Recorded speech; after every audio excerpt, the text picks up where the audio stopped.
Il est 12h26, nous sommes le lundi 13 octobre et c'est le Rewind, première édition.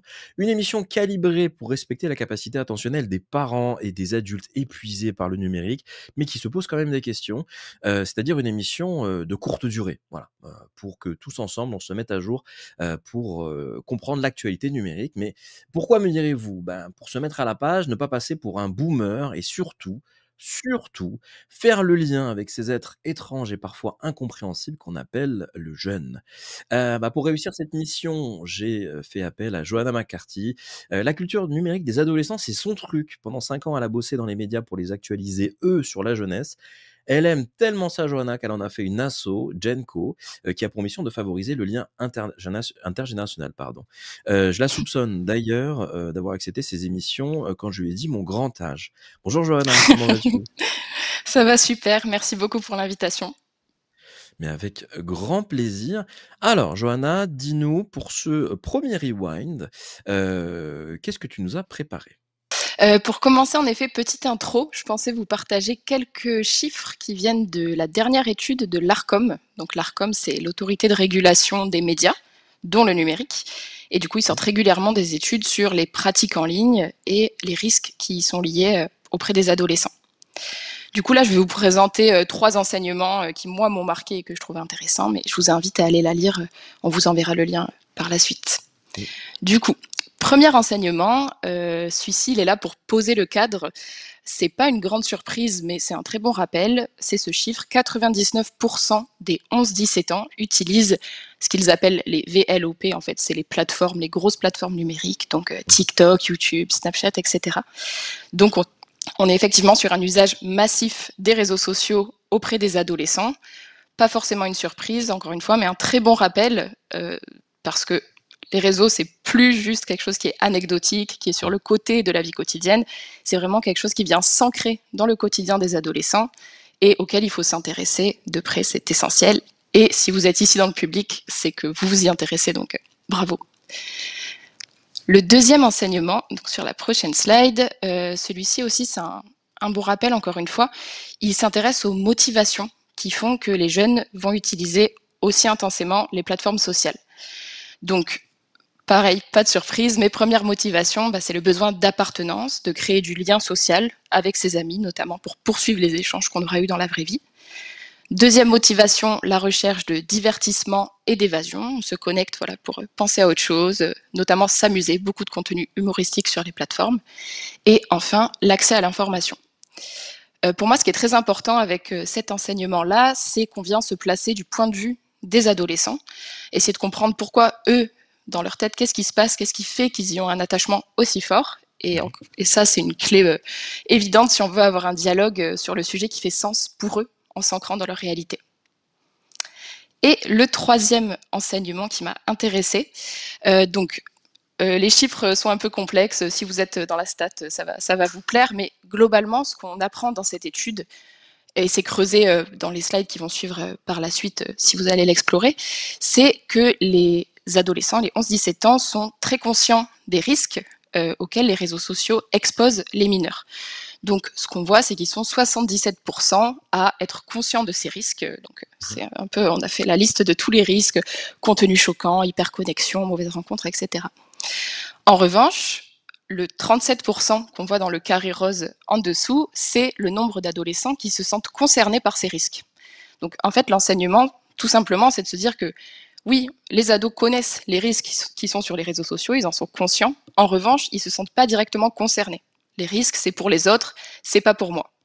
Et ça, je trouve que c'est super important à savoir en tant qu'adulte, parce que ça fait partie de nos missions éducatives, de créer des espaces de dialogue et d'aider les jeunes à mettre des mots sur ce qu'ils vivent, à ce à quoi ils sont confrontés en ligne, pour les aider justement à repérer ces dangers, que parfois, c'est ce qu'on apprend aussi par la suite de l'étude, il y a des dangers, typiquement les contenus choquants, qui sont banalisés par les adolescents, tellement ils y sont confrontés au quotidien. Mmh. Et c'est aussi notre rôle voilà, de les aider à décrypter, repérer et par la suite se protéger de tout ça. Voilà, je vous invite vivement à lire cette étude, mais ça vous fait un petit résumé de ce qui s'y dit. D'accord. Parce qu'effectivement, là, si on peut résumer, c'est des parents qui sont inquiets, un usage massif quasi l'unanimité de ces plateformes, des jeunes qui sont conscients des risques mais qui ne voient pas le mal finalement, mais au-delà des chiffres qui finalement n'intéressent que les adultes, pour ce mois de septembre, qu'est-ce qu'on a loupé? Alors, il s'est passé en effet beaucoup de choses là depuis la rentrée en septembre sur les réseaux sociaux. Je vous ai sélectionné 8 événements dont je vais vous parler aujourd'hui, mais évidemment, encore une fois, c'est qu'un petit panel de tout ce qui s'est passé. Et je vais essayer d'être concise parce qu'il y a beaucoup de choses. On pourrait parler pendant 1 heure sur chacun, mais on va essayer de se faire une vue d'ensemble un petit peu de l'ambiance des réseaux en septembre. Donc le premier, c'est le Z-Event. Donc vous êtes certainement tombé dessus ou vous en avez entendu parler si vous traînez un peu avec des adolescents. Si vous connaissez pas du tout, le Z-Event, pour faire simple, c'est un peu l'équivalent du Téléthon d'Internet. Globalement, ce qui s'y passe, c'est qu'on a une cinquantaine de créateurs de contenu, donc qui viennent plutôt des univers Twitch, YouTube, mais ça s'étend de plus en plus, qui se réunissent au même endroit, donc là c'était à Montpellier, en l'occurrence cette année, et qui se relaient pendant 3 jours pour animer en non-stop un programme super divertissant, qui est là pour appeler le public à faire des dons pour des associations. Donc là, cette année, les associations, il y en avait 8, je crois, qui étaient mises à l'honneur. Une association française pour les aidants, la Ligue contre le cancer, Pôle enfance, etc. Donc c'est un moment qui est diffusé sur Twitch en direct et qui est super effervescent. Il se passe plein de choses, il y a plein de jeux, de rencontres, de featuring entre différents créateurs de contenu. Et ça donne voilà, un rendu très joyeux, très dynamique. L'idée, c'est que chaque streamer donc, est sur sa chaîne et fixe des paliers de dons. Et pour l'atteinte de chacun de ces paliers, se met au défi de faire quelque chose. Donc ça peut être se faire tatouer, se faire couper les cheveux, aller faire telle activité avec telle personne qui est présente également aux Z-Events. Et cette année, ça a extrêmement bien fonctionné parce qu'ils ont réuni la somme record de 16 millions d'euros en 3 jours. Et du coup, depuis 2016, ça existe le Z-Event et c'est vraiment la somme la plus grosse qui a jamais été réunie. Les audiences sur Twitch, elles étaient aussi impressionnantes. On était en moyenne à 300 000 personnes connectées en permanence sur les différents programmes. Et surtout, l'impact, il va bien au-delà de la plateforme Twitch. Ça a été énormément repris sur tous les autres réseaux sociaux. Rien que sur TikTok, là, je voyais, il y a des chiffres qui sont sortis, il y a eu plus de 100 millions de vues sur tous les contenus liés aux Z-Events sur le week-end. C'est des chiffres, on a du mal à se rendre compte tellement c'est gros, mais vraiment, ça témoigne de l'importance de cet événement-là. Et justement, moi, ce qui m'interpelle avec ce genre d'événement, et je pense que vous pouvez retenir, c'est cette puissance de mobilisation qu'ont les créateurs de contenu, et en face avec un public qui est super investi, qui est non seulement présent, mais qui en plus participe à cette action caritative en faisant des micro-dons. Enfin, parfois, c'est des tout petits dons qui sont faits par le public, mais au final, on a cette belle cagnotte à la fin. Alors moi je suis très subjectif pour cet événement que je suis chaque année où effectivement j'ai beaucoup d'amour pour cet événement-là et donc voilà, je suis pas du tout objectif là-dessus. Mais il y a une petite particularité justement sur le Twitch français. Il y a une vraie fierté de la communauté France Twitch puisque le Z-Event, en fait, 16 millions pour le coup. Alors pour comment dire, c'est des grands streamers, des grands youtubeurs comme les Américains en fait font pas mieux. Voilà, il y a beaucoup de grands créateurs de contenu, comment dire, à l'international qui regardent un petit peu ce qui se passe sur le stream français et qui se posent toujours la question mais comment ils arrivent à générer autant de ferveur. Et ça peut créer ça peut participer encore plus à un sentiment de fierté ou de questionnement ou autre par rapport à par rapport à ce type d'événement. Voilà. Du coup, le deuxième événement dont je voulais vous parler, en fait, il découle directement du Z-Event, parce que justement, ça fait partie de ces défis qui ont été proposés si on atteignait un certain palier de dons. Et donc, en l'occurrence, là, les personnes que vous voyez en orange et en noir derrière, donc c'est Nico et Bai Ilan, qui sont parmi les plus gros créateurs de contenu, notamment sur Twitch en France, qui sont très suivis par des communautés d'adolescents plutôt masculines. Et du coup, aux Z-Event, ils s'étaient posé le défi que s'ils atteignaient le palier de 150 000 euros de dons sur leur chaîne, ils allaient rentrer à pied à Paris, donc depuis Montpellier où se déroulait le Z-Event. Donc ce défi, ce palier a été atteint et du coup, ils ont marché de Montpellier jusqu'à Paris. Donc Concrètement, ce qui s'est passé, c'est que pendant 24 jours, ils se sont filmés en direct, donc rediffusés là aussi sur Twitch, en train de faire cette grande traversée de la France. Et le résultat, enfin, moi j'ai bien aimé parce que c'est une sorte, si vous connaissez plus les programmes télé, c'est un petit peu du nu et culotté avec des habits au démarrage, ou du j'irai dormir chez vous, parce que en effet, tout au long de ce trajet, ils dormaient souvent chez leurs abonnés. Donc il y avait un peu toute une dynamique autour de cette diffusion où c'était organisé derrière sur Twitter ou sur Discord, où les gens organisaient un petit peu leur traversée en les aidant, en leur apportant à manger, en les invitant à venir dormir chez eux, avec l'accord des parents évidemment. Donc c'était très intéressant, j'ai trouvé comme contenu, et surtout en termes de dynamique que ça a créé. Enfin, ça c'est un type de format, donc c'est diffusé en direct, et plusieurs fois il y avait plus de 100 000 personnes connectées en même temps, en train de suivre ce qui était en train de se passer. L'ombre au tableau, on va dire, de cet événement, c'est que beaucoup d'internautes ont été assez critiques, mais plutôt à l'encontre du public justement qui était présent et qui suivait les deux streamers dans leur marche. En effet, c'est ce qu'on voit sur cette image-là. Forcément, ça a attiré les fans qui sont venus, en fait, qui pouvaient les localiser à tout moment et qui sont du coup venus les regarder faire leur traversée en vrai, avec des comportements un peu étranges parfois. Voilà, juste beaucoup de gens qui étaient autour, qui les filmaient sans vraiment leur parler. Et ça a posé beaucoup de questions, en fait, sur le rapport du jeune public à ces idoles qu'elles ont l'habitude de voir plutôt en ligne, pour le coup. Pas que Donc jeune voilà, ça, public pour le coup, hein. pas que jeune, non, oui, parce qu'il y avait aussi les parents qui Voilà, étaient là et qui amenaient c'est leurs ça, enfants forcément. c'est Donc, ça aussi. ouais, du public en général, t'as raison. Donc voilà, et ce que je trouvais intéressant aussi avec cette actualité, et pourquoi je vous en parle, c'est que ça nous rappelle aussi le succès auprès des jeunes publics connectés de toutes les aventures en extérieur, avec un petit peu cette notion d'exploit sportif en plein air. C'est quelque chose qu'on voit beaucoup en fait, enfin, beaucoup des contenus qui marchent bien en ce moment et depuis maintenant à peu près 1 an, c'est lié à ça, à des événements sportifs en plein air, on va dire. Clairement, en plus, la particularité de leur défi et de ce principe de streaming, c'est qu'ils l'ont fait H24. C'est-à-dire qu'ils se sont filmés 24 heures sur 24, même quand ils dormaient et tout. Ce qui amenait effectivement toujours quelque chose d'assez imprévu. Et effectivement, ce qu'on voit notamment sur les réseaux, c'est surtout les quelques événements qui sont clairement hors cadre et abusés, qui ne sont pas du fait de Nico et Baylan, mais d'autres personnes, effectivement, si vous traînez, peut-être que vous avez vu sur vos réseaux des personnes qui arrivent en voiture et qui se plantent juste à côté, en plein stream, mais qui ne sont pas du fait de Nico et Baylan, parce qu'eux, ils se font que de marcher, mais qui sont du fait de la commu. Et c'est pour ça que je dis des adultes aussi, puisque typiquement, celui qui conduit la voiture, c'est un adulte, ce n'est pas un mineur, mais qui potentiellement, c'est toujours la même chose sur le stream, le live, c'est que effectivement, en fonction de là, ce qu'on va regarder ou des extraits qu'on va regarder, on va se faire un avis qui peut être complètement à l'opposé, en disant que c'est extraordinaire ou au contraire, c'est terrible, puisqu'effectivement, on va ne voir qu'un petit bout de ces aventures de 24 jours, c'est ça, ils ont mis? Ouais, 24 jours, c'est ça, exactement. Qu'est-ce que c'est, ça? Donc là, on sort de Twitch et on va sur YouTube. Donc pour rappel, YouTube, c'est vraiment la plateforme préférée des adolescents. C'est ce qui ressort dans l'étude Arcom dont je vous parlais juste avant. Et globalement, en termes de volume d'adolescents, c'est la plateforme où ils vont le plus.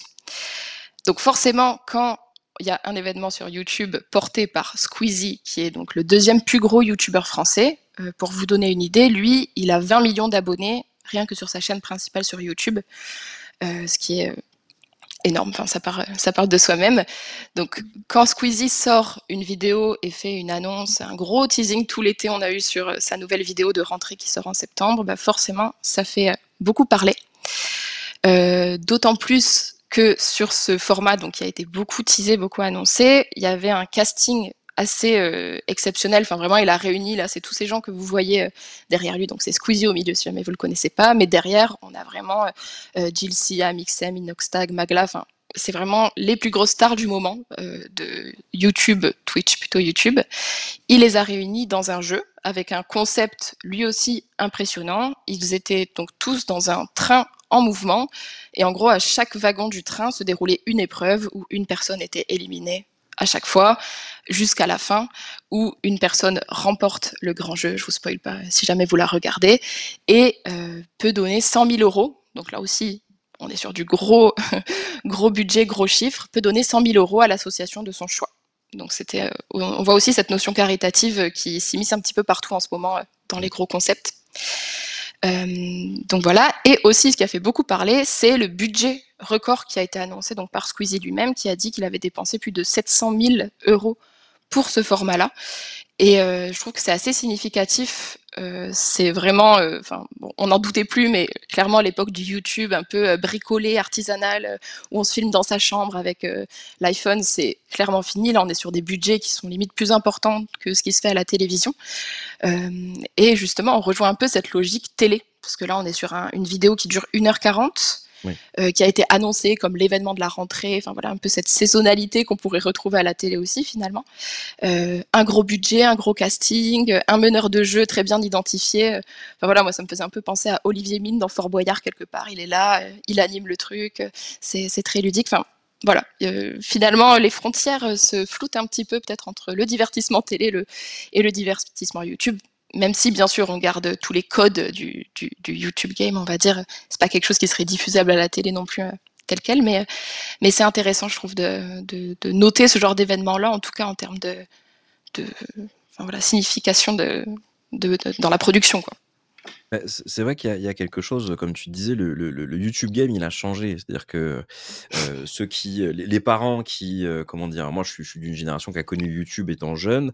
J'ai des enfants, enfin j'ai un enfant maintenant, et si je ne m'y intéresse pas, en fait, il y a une culture qui a évolué. Alors il y a toujours des créateurs de contenu qui sont face cam, vidéo avec des petits budgets, mais il y a un petit peu toujours l'influence de MrBeast, notamment avec des énormes prods. Et effectivement, on parle pas du tout la même langue, c'est pas du tout les mêmes durées. Et ce qui, là, dans le rewind, on n'est pas là pour dire c'est bien, pas bien, c'est une question de sensibilité. Mais ce qui fait que regarder une vidéo YouTube, bah, typiquement, c'est pas ouais, je vais regarder 5 minutes. Non, je me bloque clairement un créneau. Et avec aussi ce côté où dans la surenchère de l'argent. C'est vrai que là, de plus en plus, on voit des énormes productions, ce qui et pour autant n'éloigne pas le créateur. Squeezie reste l'un des créateurs préférés et reste l'un des créateurs entre guillemets qui on a le sentiment le plus accessible, malgré le fait effectivement qu'on nous sorte des productions qui sont voilà comme tu disais plus grandes que la télé pour le coup. Clairement.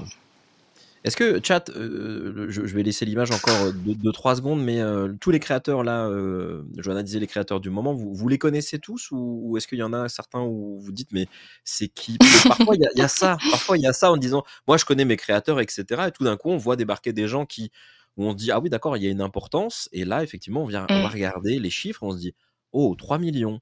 Ah, mais je n'ai jamais entendu parler de cette personne, jamais vu une seule vidéo.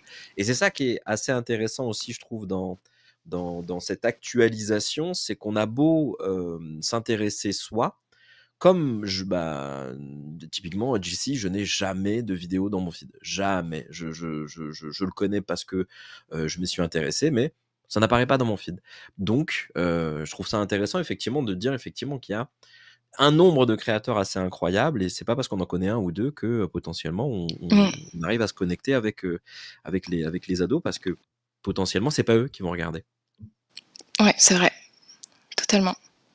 Juste je lis Damien qui nous dit le phénomène de la virtualisation du lien social ne risque-t-il pas d'hyperfracturer l'action sociale via la monétisation des centres d'intérêt comme un néo-mécénat qui finira finalement ne sensibilise pas forcément. Alors, je vais y répondre rapidement ça, parce qu'effectivement, c'est caritatif. Pour moi, cette question-là de la fracture de l'action sociale, il y a à la fois des créateurs qui sentent effectivement qu'il y a un intérêt pour la solidarité, il y a à la fois des créateurs qui arrivent, avec le lien parasocial, à générer un sentiment de communauté et un sentiment pour aller un petit peu plus loin. Est-ce que l'action sociale en général doit reposer uniquement là-dessus? Certainement pas. Pour le coup, ça serait terrible que ça arrive. Donc pour moi, c'est quelque chose qui est toujours à prendre en compte en disant bah, c'est génial. Et en même temps, à l'action sociale et aux acteurs de l'action sociale de mettre des choses en place qui peuvent ressembler à petite échelle à ce que proposent des Squeezie ou du Z-Event et autres, parce qu'on voit que finalement les gens ne s'en foutent pas. Voilà, les chiffres qu'il atteint, les gens ne s'en fichent pas. Mais il y a peut-être un axe, une approche, où là, il passe par de la gamification, il passe par du ludique, il passe par du plaisir et du bonheur et pas du misérabilisme. Et peut-être que, c'est un axe aussi à réfléchir. Les autres actus, Joanna? Ah bah, Très encore lui. intéressant. Encore lui, bah oui, beaucoup, beaucoup lui.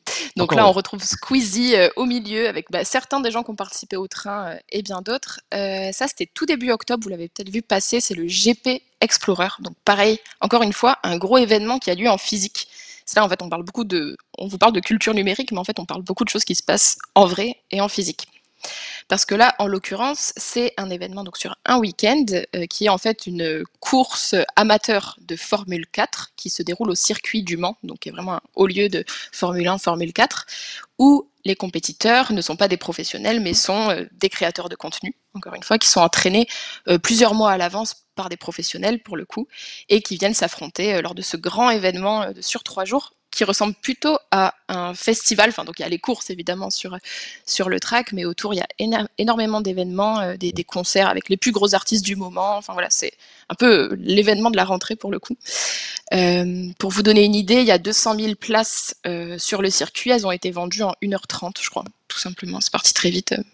Je n'ai plus le prix en tête, mais malgré tout, c'est parti très vite.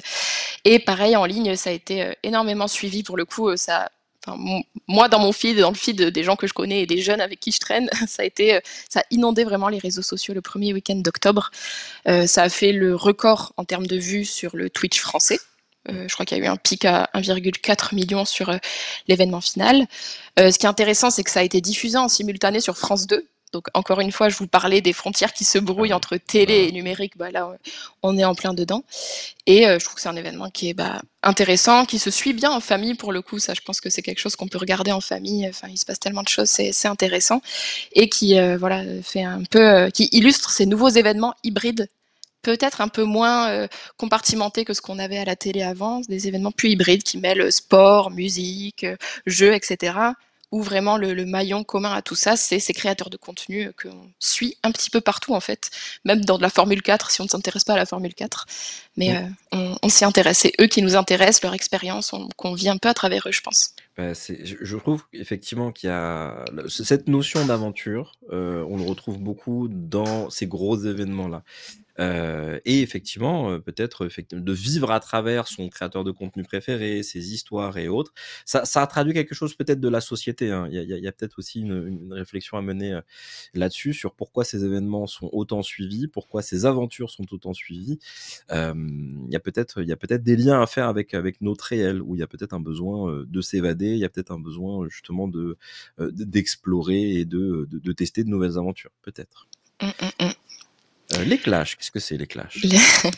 Alors là, on sort de YouTube et on va sur Snapchat. Donc Snapchat, pour vous le remettre bien en tête, c'est vraiment le réseau du quotidien des adolescents. Donc c'est là où il y a le plus de temps passé quotidiennement. Je crois que c'est au coude à coude avec TikTok, mais c'est vraiment massif l'usage et il est très très ancré dans les interactions des jeunes. Et donc forcément sur Snapchat, il y a des stars de Snapchat. On en parle moins. Enfin moi je trouve qu'ils sont beaucoup Oui, moins mis en c'est avant par les autres oui. médias, on les connaît moins. Enfin il y a plein de choses qui expliquent ça, mais C'est très underground pour le coup voilà. et Mais pourtant l'influence, elle est aussi énorme. voilà, parce que là, typiquement, donc au centre de l'image, vous avez Hashmi, qui est quand même suivi par plus de 13 millions de personnes sur Snapchat. Une bonne partie sont des adolescents, plutôt des garçons, encore une fois. Et lui, il a toute sa team autour de lui. Enfin, ça fonctionne un peu comme sur YouTube. On a un peu une figure au milieu et toute une team de créateurs de contenu autour. Et lui, il autoproduit en fait une télé-réalité qui s'appelle la Hashmi House, qui en est à sa 3e saison, qu'il diffuse sur Snapchat. Donc il faut s'imaginer, c'est pas un format long comme on peut avoir à la télé ou sur YouTube, c'est une télé-réalité qu'il organise, il réunit plein de créateurs de contenu dans une villa, il organise des jeux, enfin il y a un gros budget qui est dedans, mais il n'y a pas de caméra en mode équipe technique, c'est vraiment lui qui filme tout avec son téléphone et qui publie dans sa story. Et en fait, chaque jour, on peut regarder 25 minutes de contenu où c'est lui, voilà, c'est un peu l'épisode quotidien, mais avec un point de vue depuis ce créateur de contenu. Du coup, il y a plusieurs équipes qui s'affrontent dans cette télé-réalité et une des épreuves un peu iconiques de la Hashmi House, c'est l'épreuve des clashs. Donc, vraiment un peu la culture Clash Contenders, si vous êtes plus de cette époque-là. version Snapchat. Cette année, les clashs se sont déroulés à la scène musicale, pareil, qui a été sold out très rapidement, avec un public assez jeune selon les images que j'ai vues. Et du coup, pendant 3 heures, il y a tout un show, donc il y a des shows musicaux, etc. Mais il y a surtout les participants à la télé-réalité qui sont en train de s'envoyer des gros clashs en reprenant des musiques du moment. Voilà, il se passe beaucoup de choses. Si vous connaissez pas, ça fait peut-être beaucoup de nouveautés, mais voilà. Donc ça a pas mal tourné sur les réseaux sociaux. Ça a été extrêmement suivi, extrêmement critiqué aussi, parce que pour le coup, je sais pas comment dire, c'est du contenu qui peut être un peu olé olé, en l'occurrence, enfin voilà, Un peu c'est trash. un peu trash, Un peu trash. ouais, totalement trash. Enfin, c'est sur fond bon enfant, mais enfin voilà, ça y va quand même, quoi. Donc voilà, moi je trouve que c'est intéressant de quand même, enfin quoi qu'on en pense, enfin franchement, allez voir si ça vous intéresse pour vous faire une idée, parce que c'est quand même représentatif d'une bonne partie des cultures numériques actuelles. C'est les codes Snapchat, c'est les figures qui plaisent à une grande partie du jeune public aussi, donc toujours intéressant d'aller jeter un œil et aussi d'arrêter de sous-estimer Snapchat dans les usages et les influences que ça a sur la culture jeune, parce que c'est énorme. Donc Oui, voilà. très clairement. 2 dernières actus rapidement. Oui, tout à fait. Ça, ouais, très rapidement, ça m'intéressait de vous en parler. C'est très dur de faire un top TikTok parce que, comme tu le disais, chacun a son feed. Ouais. TikTok, c'est vraiment super personnalisé comme expérience. Néanmoins, je peux quand même sortir les tops sur un mois de ce qui avait généré le plus d'interactions en France. Et ce qui était intéressant dans le top 10 du mois de septembre, c'est qu'on avait ces deux contenus très traditionnel, classique, enfin, dans le sens où ça vient des sphères institutionnelles, médiatiques, avec France Télé d'un côté et plus la sphère politique de l'autre. La première vidéo, c'est un extrait de C'est à vous, où un spécialiste de la santé explique pourquoi c'est un peu une aberration de faire se lever les jeunes aussitôt le matin pour commencer les cours à 8 heures. En gros, il fait un peu une analyse des rythmes scolaires par rapport au rythme biologique des adolescents. Enfin, c'est un peu voilà, son point de vue sur cette question-là. Et en fait, ça a généré énormément d'interactions. Donc, ce que vous voyez, c'est qu'il y a 1,2 million de likes. Donc, ça fait parmi des contenus les plus likés du mois de septembre en France. Et surtout, je crois qu'on est sur à peu près quasiment 20 000 commentaires. C'est beaucoup d'adolescents et de parents, justement, qui commentent.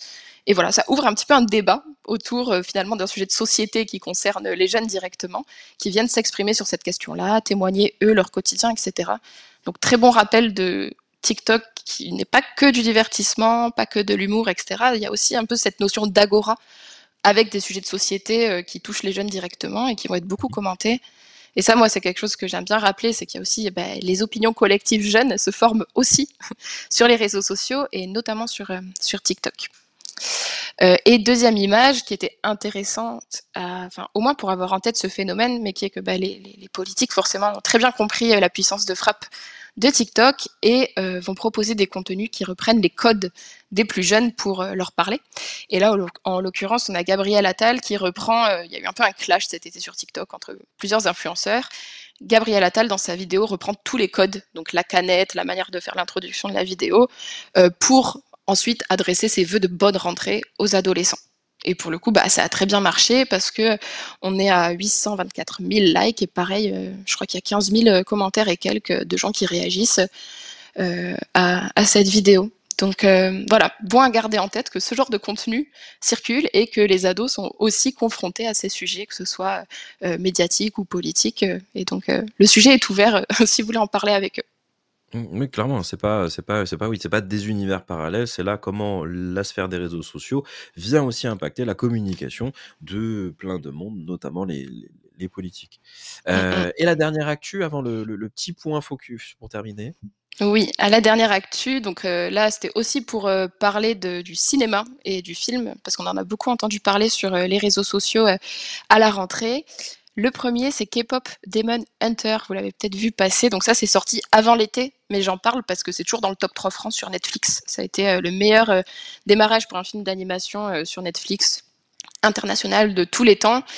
Très rapidement, c'est un film d'animation qui réunit un peu tous les ingrédients pour plaire au jeune public. Donc, on est sur des codes animation, avec beaucoup de marqueurs qui viennent du monde du manga, de l'animé, sur une histoire en fond, on a un peu une lutte d'humains contre des démons, des créatures un peu fantastiques. On a une histoire d'amour un peu classique des romans ou des histoires pour les adolescents. Il y a beaucoup d'éléments qui viennent de la culture K-pop et coréenne. Enfin, c'est vraiment le centre du film, c'est autour de la culture K-pop. Donc voilà, ça a été quelque chose qui est arrivé très vite et qui a beaucoup fait parler au sein des communautés plutôt jeunes.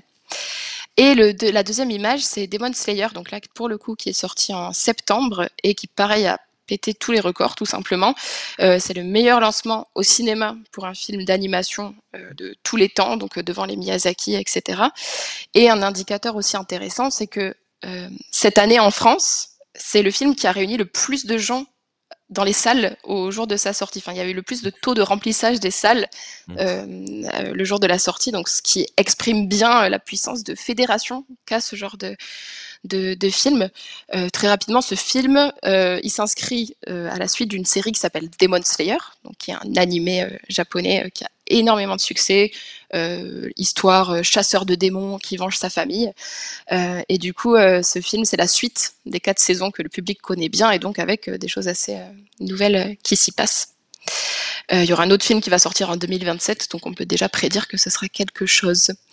Et aussi, ce qui est intéressant, c'est que c'est un film qui dure 2h34, et moi je trouvais que c'était aussi bon à avoir en tête que, pour ceux qui disent que les jeunes ne peuvent pas se concentrer plus de 30 secondes, on a des films de 2h34 qui ont des succès fous auprès de ce public, donc intéressant.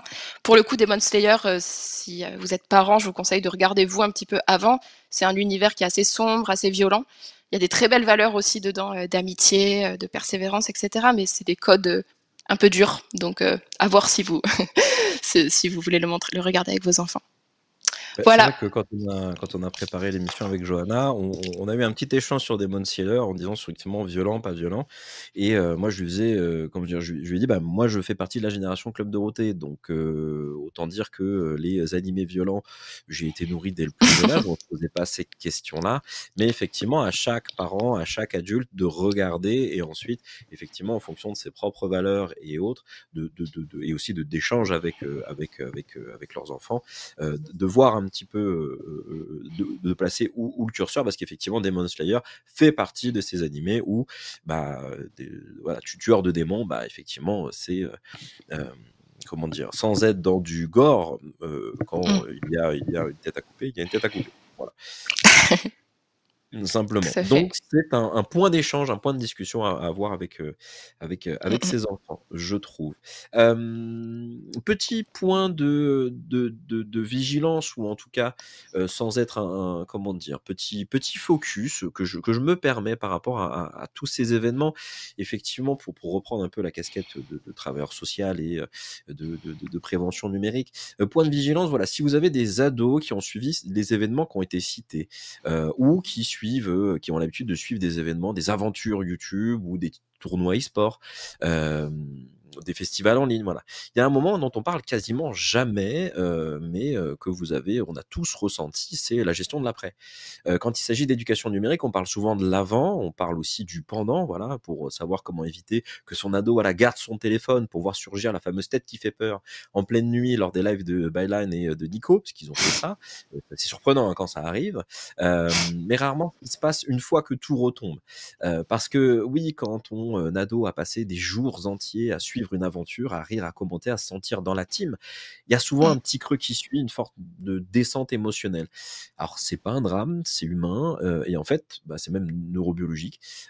Pendant ces moments intenses, le cerveau sécrète beaucoup de dopamine, comme tout le monde le sait, voilà, c'est l'hormone du plaisir, de la motivation, de l'excitation. Sauf qu'une fois que l'événement s'arrête, il n'y a plus rien.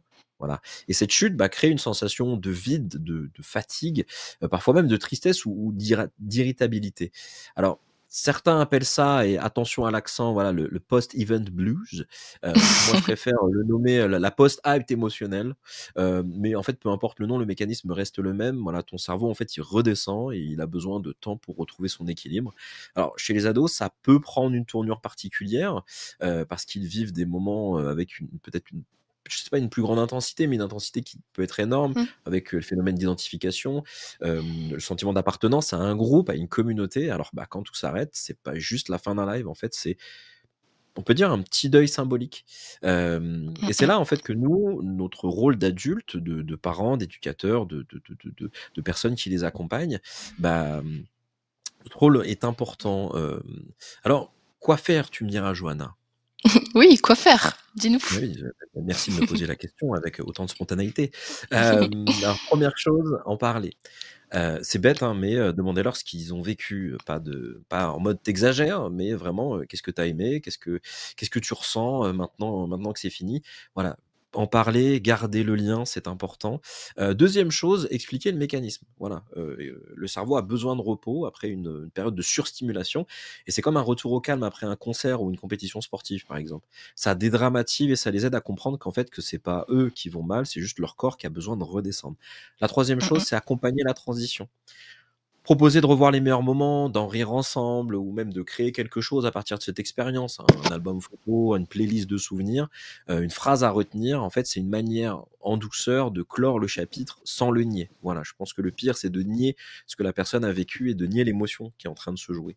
Et enfin, voilà, dernier conseil, c'est réancrer petit à petit dans le réel.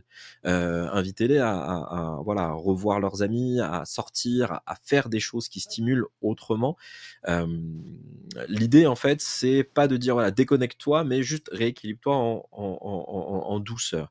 Parce qu'en fait, cette descente-là, c'est une occasion d'apprendre à mieux gérer ses émotions, à comprendre comment on fonctionne et à faire de la place à autre chose, pour le coup. Donc si jamais, vous voyez un petit peu votre ado dans le blues, voilà, après ce type d'événement, ce qu'il y a à se souvenir, c'est pas un caprice, c'est pas la fin du monde non plus, c'est juste un retour à l'équilibre qu'il faut accompagner en douceur et avec, de l'écoute, ça peut même devenir je trouve une belle leçon d'autonomie émotionnelle. Voilà, parce qu'après tout, voilà, apprendre à redescendre, c'est aussi une forme de maturité. Qu'est-ce que tu en penses, Johanna? Mmh mh. Bah, totalement. Bah, je suis complètement d'accord. Enfin, même moi, qui ne suis pas adolescente, j'ai ces moments de redescente et comme tu dis, je pense que, bah, les ados, ils sont très intenses dans ces premières expériences collectives et c'est aussi un bon rappel que beaucoup de rappels aujourd'hui, mais c'est un bon rappel que tout ce qui se passe sur le numérique, c'est pas que du virtuel. C'est des vraies émotions et des vrais sentiments, quoi, qui naissent. Oui, clairement, et c'est Damien qui nous dit: «Comme tous ces moments-là aussi peuvent être un levier éducatif». Oui, tout est prétexte à échange, à reconnecter, et ce que vont vivre leurs créateurs, bah, c'est des prétextes à discussion, de dire: «Mais qu'est-ce que tu en penses? Pourquoi?» et cetera. C'est qu'on le veuille ou non de toute façon, hein, c'est dans la vie de nos ados, dans la vie des jeunes qu'on accompagne, qu'on éduque, de nos enfants. Donc, bah, effectivement, le rôle du parent, c'est peut-être le rôle de l'éducateur, de la personne responsable, c'est peut-être effectivement d'être un point d'écoute pour échanger, discuter, et aussi un point de curseur, effectivement, puisque son créateur de contenu préféré va faire telle action, bah, effectivement, on a le droit aussi de dire: «Bah, perso, moi, c'est pas comme ça que j'aurais pu agir» ou autre. Parce qu'il Mmh ne mh. faut pas oublier aussi que ça reste, mine de rien, les créateurs de contenu, c'est un métier avec des codes, heu derrière, quand on voit Squeezie, il y a une société de production, donc ça vaut le coup aussi de décortiquer un petit peu tout ça. Voilà. Ça fait 39 minutes Totalement. d'émission, on a fait un petit truc, comment dire? Un petit, du surplus durable. Donc on va terminer l'émission tranquillement. J'espère qu'elle vous a plu. Voilà, c'est la 1re édition, donc il va y en avoir toute l'année. J'en profite pour remercier la ville de Paris, la CAF de Paris qui nous soutiennent et vous permettent de consommer gratuitement, cet excellent produit numérique, n'est-ce pas, Joanna? Merci également à Un Parent, une solution de Citea, bah, pour la confiance qu'ils nous donnent, et merci Johanna de ce travail et de nous Avec permettre grand de plaisir. reconnecter. Et merci à vous, le chat aussi, d'être là. Merci à ceux qui sont en direct. On va essayer avec Johanna de faire des contenus un peu plus courts sur les réseaux, notamment de traduire le rewind en 1 minute 30 pour s'actualiser, de traduire le fameux focus à la fin sur la post-height émotionnelle comment dire, en reel de 1 minute 30 Mmh pour mh. rendre tout ça accessible. Le replay sera accessible aussi sur YouTube. C'est la grande nouveauté de cette année. On va voir ce que ça donne. Le prochain webinaire, la prochaine émission, c'est pas un rewind, c'est un focus avec Océane Servian qui est CPE dans un collège et qui c'est pour expliquer, voilà, pour discuter, échanger des portables au collège. Voilà. Hem, Super. on trouvait que c'était assez d'actualité, notamment avec les différentes, lois, discours et autres. Donc je trouvais intéressant d'avoir le point de vue d'une CPE, là-dessus sur le réel. Je vous mets le lien d'inscription en, comment dire? Dans le chat. Et le prochain Rewind, Johanna, c'est quand? Ouh, je n'ai plus la date en tête, bah, c'est dans un mois pile, hein. C'est terrible, c'est terrible. C'est dans un mois Je vais vous pile, dire. mais c'est effectivement on a cette année la grande, comment dire? Le grand changement dans Match, c'est qu'on essaye vraiment de faire une régularité. Donc les rewinds, c'est calé. Mmh. Tous les liens, alors pas tous les liens d'inscription, il y a tous les liens d'inscription, si vous passez par webinaire, qui sont sur le Linktree dont vous avez eu accès si Mmh, vous mmh êtes mh. c'est aussi diffusé sur Twitch notamment. Hem Le 10 novembre, pardon. Le 10 novembre. Voilà, lundi 10 novembre, même jour, même heure, en essayant peut-être que finalement, peut-être que 35 minutes, c'est peut-être le chiffre Plus réaliste. pour, voilà, mais on va voir. Et donc comme c'est en novembre et qu'il y aura eu toute la période Halloween, ce sera un rewind orienté spooky. Mmh, mmh mh. Voilà, comment, les ados utilisent notamment le numérique pour se faire peur, qui est un phénomène normal, hein, pour le coup. Mais on va voir un petit Totalement. peu les tendances et autres, en espérant, que vous soyez là. N'hésitez pas à en parler, hein, autour de vous, bien évidemment. Plus on est de monde, mieux c'est, et voilà. Je vous souhaite une bonne journée. Johanna, merci à toi, encore une fois. Merci à toi, merci au chat pour votre attention Et je et à vais bientôt.